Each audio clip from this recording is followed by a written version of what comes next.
Bonjour, cher professeur. Je m'adresse aujourd'hui à vous qui porte l'une des responsabilités les plus lourdes et les moins reconnues, aux enseignants et professeurs qui se lèvent chaque matin pour se tenir devant leurs élèves en pleine saison d'examen, qui tentent de trouver l'équilibre entre le programme et l'humain, entre le temps et l'âme, entre l'obligation et la bienveillance. Je veux vous dire aujourd'hui ce que la recherche scientifique affirme avec une clarté absolue. Vous n'êtes pas de simples transmetteurs de connaissances. Vous êtes, selon ce qu'ont prouvé les études les plus récentes, l'un des facteurs les plus puissants qui détermine si un élève va tenir debout ou s'effondrer sous la pression.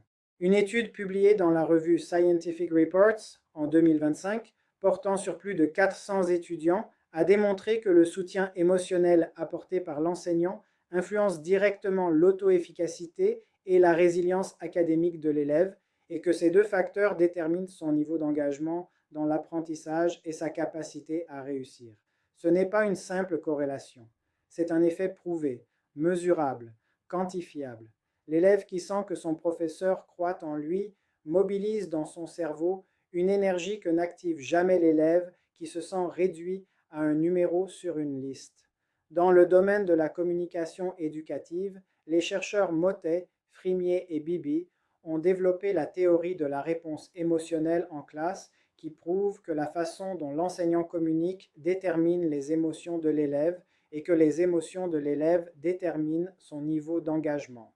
Autrement dit, ce que vous dites et la façon dont vous le dites influencent la performance académique plus directement encore que le contenu scientifique lui-même. Et le grand pédagogue brésilien Paulo Freire, l'un des penseurs les plus influents de l'éducation au XXe siècle, a résumé la mission de l'enseignant en un seul mot: l'espoir. Il a dit: l'éducation n'est pas un transfert de connaissances, c'est la création d'une possibilité de les produire. L'enseignant qui enseigne avec espoir ne transmet pas seulement une matière, il transmet une façon de vivre. Alors qu'est-ce que vous possédez aujourd'hui que nul manuel et nul examen ne peut remplacer? Vous possédez votre présence humaine, une phrase que vous prononcez, un regard que vous posez, un instant où vous vous arrêtez à côté d'un élève qui est sur le point de renoncer et où vous lui dites avec sincérité « Je crois en toi ». Cet instant, cette seule phrase, sera peut-être ce dont cet élève se souviendra dans 20 ans. Pas le cours, pas la leçon, vous.